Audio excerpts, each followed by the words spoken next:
Okay, Tottenham came from behind 3 times to beat Leeds 4-3 and go into the World Cup break 4th in the Premier League table. And I was just having a little look over Twitter, as you do, you know. I was watching Jamie O'Hara's feed, which is highly entertaining when Spurs play. Did you know? You really should. You tweeted this: I've held my tongue for long enough with Spurs, but come 5:30 on talkSPORT, they are absolutely getting it. And then a load of angry faces. And then they won, and you wrote, they're still getting it. Yeah. So how do you feel being a Spurs fan at the moment? I mean, look, it's painful. It's painful watching us because we're so bad in the first half of games. We're all over the place. We come out so sluggish with no ambition to try and win, no desire. We're second to every 50-50. We give up possession. And then somehow, out of nowhere, we go 1-0 down and then we turn into Tottenham and we start playing great football. Look, the defence is shocking. I don't know why Antonio Conte keeps persevering playing this way, because we cannot keep a clean sheet.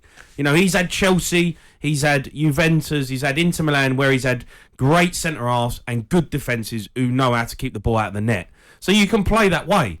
But with Tottenham, you can't play that way. We've got Davinson Sanchez, Eric Dyer, Ben Davies at the back, Lenglet we bought from Barcelona, you know, and I don't think he realises what the Premier League's about. We can't keep a clean sheet, so you can't sit off and allow pressure, because every time we allow the pressure, teams just score against us, and then we have to go, right, boys, take the shackles off, we've got to try and win the game, and then we play great football, and it's great to watch.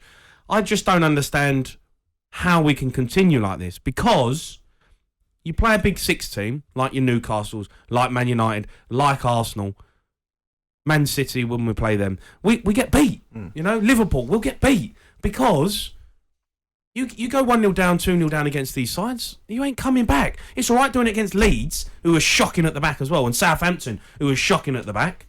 Then you can get a result. But as the season wears on, you come up against the best sides, they're going to turn you over. Some of the supporters have talked about Antonio Conte's method, the way he plays. But you're saying it's personnel, not the way he plays. No, it's a bit of both. Look, Conte wants to play this style. This is his style, so you have to accept it. It's his style, and when we're playing well, and we're on the counter attack and we keep clean sheets, then it's okay. But when you've got players at the back like Davinson Sanchez, and you know, and we can't keep a clean sheet, and Lloris has been letting us down recently as well, and you know, Emerson Royale, who's, you know, one of the worst right backs I've seen at Spurs in a long time. You can't play that way. You can't play where you're trying to keep a clean sheet and be hard to beat, because we're not hard to beat. We can see goals for fun. So you might as well just go out and attack and just take the shackles off and try and win games. I think it's a bit of both. We need centre-halves. We need 2 wing-backs. You know, Royale's been a disaster.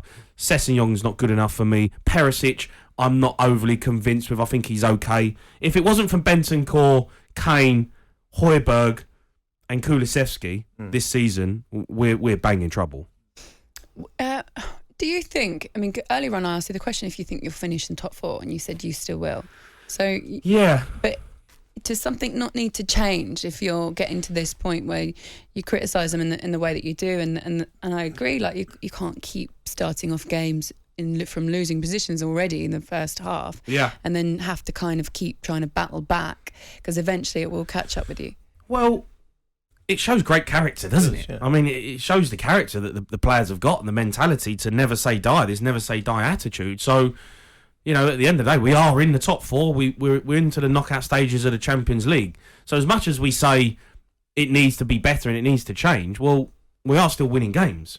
So I think the character's there. I think they're playing for the manager. You know, I think if the players stop running in the second half for him, you know, when you go 1-0 down, 2-0 down, and then you don't come back, that's a serious problem. If that happens, then Conte's got an issue on his hands.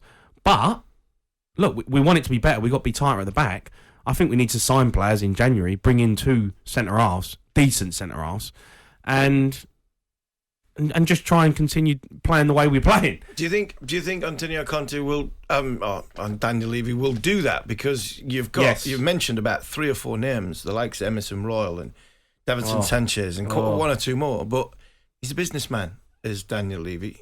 Will he throw the money out, or will he want to return on the players that he's got? Because at the minute, the ones that you're mentioning that he's paid a few quid for, he ain't going to get much return off them if he shows them a door. Well, Davinson Sanchez has been at the club now for 3-4 seasons. I don't know how he's still in a Tottenham shirt. I mean, he's one of the worst players I've seen there. And look, he doesn't play every week. If Romero's fit, Romero plays. And I think Romero's been a really good signing. But we've got to remember, Eric Dyer's come back into the fold and he's done well. He's good. He's a good player. I wouldn't say he's a great centre-half. We haven't replaced Vertonghen and Alderweireld, in my opinion. The two best centre-halves we've had and partnerships that we've had for years. Eric Dyer was at the football club when they were there, and he didn't and he played in midfield because he wasn't good enough to get he couldn't play centre-half. So really and truthfully, Eric Dyer's come into the fold and become one of our marquee players because we ain't replaced Vertonghen and Alderweireld. So once you do that, if you bring in two top class, and I mean top class centre-halves, I think we've got a chance of doing something with Conte. Who out there throwing as a Tottenham fan, I go and sign him and he will make my team better? Don't know. No, I mean... That's knocking about. Right back, centre-back. The right back you've got. You I don't paid know. A few quid for Spence. Yeah, but... And he's not... And look, they brought in Antonio Spence. Doesn't fancy him. Daniel Levy's, as you said, he's a businessman. He brought in Spence as an investment. He's brought him in, paid 15 million quid for him because he's not going to lose that 15 million quid. He will play eventually, whether he goes on loan. Spence is worth 15 million quid, and he will see as a gamble. If he comes in, does well, he could be Carl Walker, and you sell him for 50 million pound. So it's one of them with Spence. Yes, you want to see him play. He does deserve an opportunity. Conte don't trust him, and I don't think he really wanted him. But we're not going to lose money on Spence. That was a business transition, and Spurs do that all the time. I don't know who's out there. I mean, look, there's top centre-halves everywhere, but you've got to find them and you've got to try and get them to come to the football club. The problem you've got now is a lot of teams are going to be looking for players as well in January, and we're going to be competing. talkSPORT Breakfast with Laura Woods, Monday to Wednesday mornings 6 till 10. On AM, on DAB, via the talkSPORT app and on your smart speaker. talkSPORT.